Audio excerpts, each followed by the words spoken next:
Gamercast Network.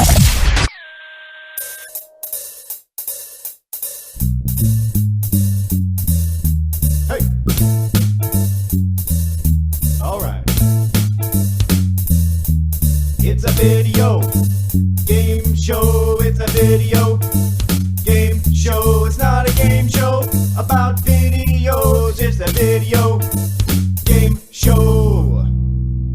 Welcome to the Gamercast Network video game show for Sunday, June 21st, 2009, Father's Day. This is episode 147. I'm Chad, and this week for the roll call, who is your favorite father in a video game? And joining us this evening is Keith. I'm going to say Donkey Kong from Mario Kart Double Dash. Donkey Kong and Donkey Kong Jr. Wow. Well, hey, father and son work together. Isn't the kart game we gotta have them as your driver and co-driver? Yeah, the driver and the guy in the back. That game was awesome. Yeah, probably the best Mario Kart game. Oh, yeah. Oh, yeah! The father and son team that fights together stays together, I guess. Right? Unless they fight each other. Then there's a problem. And also joining us is Ivan. I never would have thought of this on my own, but this was a good one. Uriel Septim from Elder Scrolls Oblivion. Actually wasn't very good, Dad. What was the question, anyway? Who's your favorite video game father, right? Yeah, you can go with a total as a father. Yeah, apparently he's my favorite. He was kind of a douchebag. But he was voiced by Patrick Stewart. Although I sounded like a bad Sean Connery there over Patrick Stewart, but Yeah. hey, it happens. I mean, sometimes it happens. Dude had a ton of kids, but had one bastard kid out of wedlock, so that if somebody ever came by and slaughtered all of his kids, he'd have a backup. And so apparently that happened. This kid who has no idea who his father is, all of a sudden has demons and crap chasing after him, and he has no idea why, until some guy who is you, the player, comes by and says, yeah, your father's actually the king, and you're the last heir to the throne, and it sucks to be you. yeah. But the good news is if you live, you'll get to be king. Oh, you didn't want to be king? Oh, I guess it's not good news then. Animal-shaped balloon, there you go. Yay. Makes everything better. Thank you, Keith, for helping me figure out my answer. I was having a problem thinking up an answer till you mentioned Sean Connery. I will have to go with Sean Connery in the Indiana Jones and Last Crusade adventure game for the PC. That is a good duo right there. You couldn't hear Sean Connery with the voice the character. Whenever he spoke in the game. You heard him in your soul. You heard him in your soul. This week on the Gamercast Network. On Podtacular, submissions pour in like never before, so of course GL Lewis wants to read them all. Get the scoop on the first part of the Call-ins and Tales from the Foxhole show in episode 193. This week, Podtoid discusses random news stories with a heap of listener questions, when we're not busy calling Samet an idiot for liking sports games. Which 90s PC train sim was the best? Which had the most realistic signals? What were the most efficient junctions? Find out only on the Podcastle, Destructoid's Britpop podcast. Discover the community that gives you all these great podcasts and more at GamerCastNetwork.com. Next topic. So let us begin here. Have you played Magic the Gathering Online for the Xbox Live Arcade? Yarr. I didn't know that came out. Hey, way to keep up on current events. Ivan, then help us. I bought it on Friday after coming home with my new iPhone. You start off like the adventure mode, campaign mode, something like that. You've got this list of like 30 guys that you can fight. And of course, 2 through 30 are locked. So you essentially have to start at the top. So I started at the top fighting the first guy, and I lost the first game, so I played again. And then I played the second one on the list, so I think I played 3 matches total. It's good. It's a lot like Duels of the Planeswalkers for the PC, only looks a lot better. And the kind of interface, the way you do things, is a little bit better, although it's not great because you don't have a mouse. Other than that, it's pretty similar. You can't build your own decks, but the decks that they have. You like add cards after you beat an opponent, it adds cards, and I haven't, like I said, I haven't played enough. I'm not sure if you can swap them out for cards you don't like, or if it just kind of adds it to your pool of available cards. You know, the whole point of Magic is not only just, here's all the cards you have and use them, it's putting them into a deck to make an efficient deck. I've been doing it wrong this whole time. Yeah, I don't think that's in the game. I think the only thing in the game is you can unlock cards. It just adds to it. There's no swap. There's no customization at all. Right, so you kind of don't have like a 60-card deck. You just have like this pool of cards to pick from kind of thing, I think. I'm pretty sure it's all automated. I think that's their philosophy with the game is this is the gateway to Magic the Gathering Online. Yeah, if you want to build your own decks and customize and do all this other stuff, go play Magic Online. For what it is, it's fun. It takes the thinking out of a lot of Magic, including I have a great idea for this deck, although I don't have these cards, and so your options are somehow to unlock them in the game or buy them. So it takes all that thinking out. It's just, here's some decks that you can play, and it's got pretty much every kind of deck that you can think of. You start off playing a green deck with a bunch of little creatures that slowly build up to larger green creatures, and I'm sure it's just got all the standard kinds of themes of decks. Yeah, so they probably go with the blue counter deck. Red fire deck, the black raise dead deck. For $10, it's a lot of fun. Chris Palladino mentioned don't waste your $10 on it because you can't build your own decks. Spend your $10 on Magic Online. But my response to that would be that $10 will get you, if you're lucky, 3 packs of cards, which you also can't build your own deck from. For those that haven't played Magic the Gathering Online, you buy booster packs online. So it's like you're buying your own Magic cards. Magic the Gathering Online is just like Magic the Gathering in real life, except all of your cards are digital. You still buy boosters, you still buy starter decks, you can buy theme decks, you can buy all this stuff. It's just you have no tangible cards.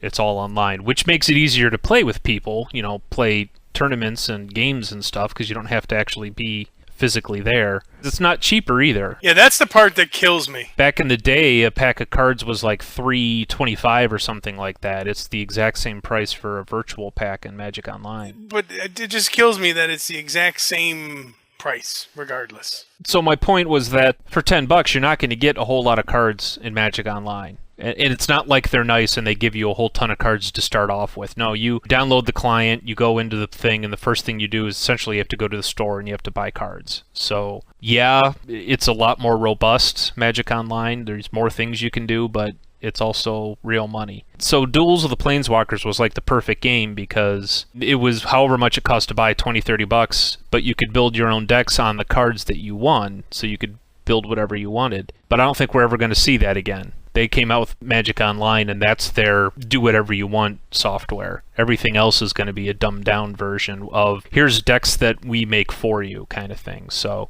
for what it is on Xbox Live for $10, if you just want to sit down and play a game of Magic without having to put together a deck or do any thinking, it's decent. What? If you want to play a game of Magic without building a deck or doing any thinking. Well, I meant doing any thinking about your deck. Yeah, obviously you have to do some thinking while you're playing. The only real problem I had with it was it seemed like games took too long because you were waiting an awful lot for interface things. So after every kind of phase, like you draw your card, and then you play a land, and then this little counter, it's only like 2 or 3 seconds, but you're sitting there watching this little counter go around, and then you go to your next phase, you watch the little counter go around. And then it's sometimes you have to hit a button to continue, and if you're not paying attention, you're like, why is this taking... Oh, I didn't hit the button to go. So you have to hit the button to go. People who haven't played Magic, there are opportunities in the gameplay for you to cast your own spells while the enemy is doing something. That's why those moments are there. It's why they're there, but it's the combination of waiting and then having to push a button to continue. And I'm sure once you get playing for a little while, you get into the rhythm of, you know, just waiting for the sake of waiting. That was a minor annoyance. The biggest problem, actually, that I have is that I haven't played Magic for years, so it was like every single card that was played, I had to read what it did. Because even the cards that we know about, like the Grizzly Bears are a 2/2 bear creature, but they, of course, have different pictures now. So you draw a bear and you're like, what is that? And everything is too small on the screen to read. You have to zoom in on it. even with my 40-inch LCD, you have to zoom in. Keith, I don't know if I would download the demo before you try and buy this. It might be one of those things where even when you zoom in on a card or something, you may not be able to read it. Sweet! Yeah. For $10, if you like Magic and you don't want the money or the hassle of Magic Online, I would highly recommend it. Next topic. There's a new Wii accessory. You know how they did those skins for the Wiimote? You can put it in a tennis racket and be like you're playing tennis. Yeah. Well, a company called CTA Digital now has a skin of a bowling ball. Do they want more people to break more things? Yeah, that's bad news. Well, first off, it's like a real bowling ball. I mean, I don't know if it's the same weight, but it looks like one, the same size. And you put the Wiimote in it, and then you put your 3 fingers in it, and then, go play your bowling game. Now, several times on the product description of this thing, they have stated that they are not responsible for any damage caused by this device. In fact, they even have one in all caps. I hate reading all caps, but all capital letters. They had one thing saying, we are not responsible for any damage caused by this accessory. And that doesn't make any difference. We've proved in this country, at least, that you can put disclaimers all over the place. If somebody's dumb enough to misuse your product, you're going to be liable. If somebody spills a cup of hot coffee on their lap and gets burned, it's hot coffee. You should know that, but you're still going to get sued anyway when the idiot spills the coffee on their lap. This just sounds like a bad idea. This is going to be a great idea. I'm for it. Nothing can go wrong here. This is a foolproof plan. The thing is, I'm looking at this picture. The thing is there's like the sensor on the front of the ball, which kind of implies that even though it's a ball attached to your fingers, you still need to use it as a controller and actually point it at the TV. If you're not bowling, yes. If you're not doing the actual motion of bowling, then yeah, you have to point at the TV and all that kind of stuff. So that could be kind of weird. I like to take my bowling ball and go play the House of the Dead because it's fun. As Keith said, this is an absolutely awful yet awesome idea, because I can't wait to see YouTube videos of people throwing their bowling ball controller into the TV. It comes with a strap. The best part is I really wish you can get the whole panoramic deal. Like, there's the mom sitting in the store. Oh, this would be just so much fun for little Timmy. Then 2 days later, you f***ing destroyed the television, you stupid I have a video of the mom saying that, and then 2 days later have a video of the mom saying, we're shopping for TVs because ours is broke. Next topic. So, closing out our World of Warcraft contest, whose prize was donated kindly by Naruto20 on the forums. Here is our winner, Arrogance, doing the theme to Legend of Zelda with himself via some computer software. Here's a little snippet of the song. I'll put the whole thing after the show.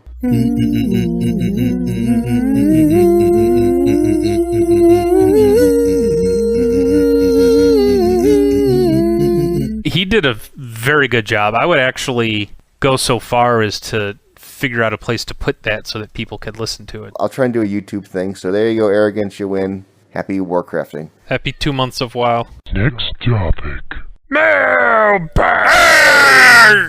Hey guys, this is Jacob from California, and I was wondering, what are your opinions on, games from Japan or, anime gaming? I love the show, and Keith gets a Shattered Dream Pie. Okay, bye. You don't even say what I get a Shattered Dream Pie for? I just get one? Yeah. Well, you get one for being you. I don't really care about Japanese games because I can't read Japanese. So what's the point of playing any of those kind of games? I know there are people out there who are so hardcore into that they'll look up translations for everything and read along as they're playing it, but that's just too much work to play a game then. That's way too much effort for my game. Some are import friendly, some have English text. I could care less about Japanese games. I have enough stuff to play that's from this country, but I do know that there's a ton of people who import the shoot 'em up games from Japan, because shoot 'em up games in Japan are like a dime a dozen, and I guess a lot of them are really good, and you really don't even need to be able to read Japanese to play, because it's pew pew pew. So I guess if I was into shmups, that would be an option for me, but as it stands, I'm not. Next topic. The second voicemail, I don't think he left the name. I think he called a voicemail. Our voicemail is tied to Skype, so if you call our voicemail, you're going to our Skype mailbox. And sorry to whoever sent that message, but Skype screwed up. It sounds like he was going to criticize us on something, and then right when he starts to get going, it just starts, the Skype mess ups. I started off listening to the video game show about 2 years ago, and I listened interestedly as you bashed the Wii, as you bashed the PS3, as you made fun of Sony executives, as you hated on motion controls, and a couple years later, and Natal and all that had been announced, and you're trying to be like, game, and felt like this call was worth making. My life is complete. You just edited because he was swearing the whole time. I should say I did edit some stuff out, but I edited out basically dead air. It was like 20 seconds of nothing. He came and went. I kept all the places where he came and went. So, sorry, if you want to criticize us, try again. Or send a text message. Next topic. And then last message here was from the guy who emailed last week, Craig. From F. Craig. From F. Craig, basically. That's the gist of what we said last week. Wonderful show, woohoo, great stuff, don't change a thing. To answer your question, I probably can't punch a hole in a man's chest. They teach us more subtle techniques in Special Forces training. Subtle, yeah, but I don't think you could get much more effective than punching a hole in a man's chest. I mean, that would pretty much... That would end all arguments. Yeah. You're gonna Terminator him. You're gonna... What was that? Was first movie. Oh, I don't know if I could do that. Punch through his gut and reach my hand out his mouth, then use him like a shield. Sweet. That would be kind of sweet, actually. No need for stealth. You just walk up. I was assuming he doesn't have a gun, but, you know, hand-to-hand combat, you walk up, punch him in the chest, and a story. If I could punch a hole through a man, I'd be a boxer, and I'd be undefeated. You'd be about 2-0, and that would be the best record you ever got because nobody would ever want to fight you. Because the first one obviously was a fluke. Yeah, the first one was like, wow, I could take that guy out, and then the second hole you punch through a guy, it'd be like, all right, no, this guy's for real, and I like my chest intact and holeless. Yeah, but it would be what a glorious career of 2 wins it would be. True. He would be the undefeated world champion, probably. Mm-hmm. Forever. At least until you retired, then went off to make hamburger makers, whatever the hell George Foreman makes. Then I'd punch a hole through the belt before I left, and I'd make, instead of George Foreman grills, I'd make the Keith Palladino ice cream maker and smoothie maker. Ice cream and smoothie maker, that's what I would endorse. The Keith Palladino soft serve device. Exactly. It's soft, just like my belly.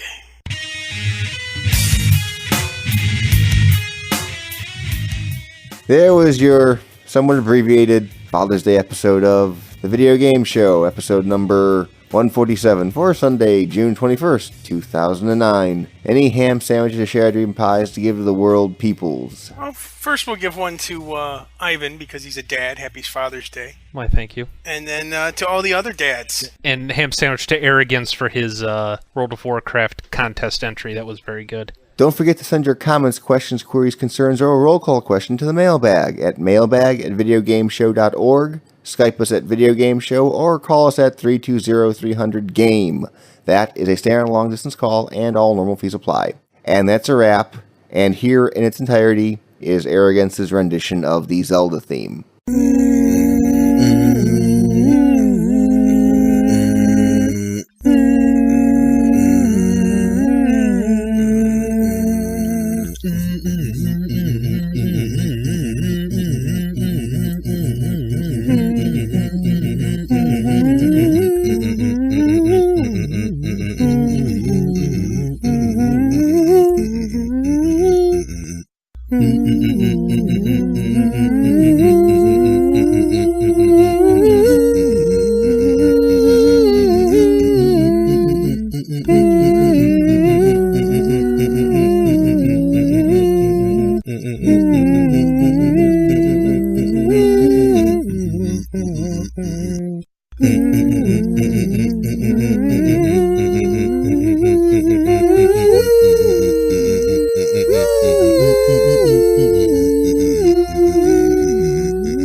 Hold on a second. I think my cat's trying to shit on the carpet.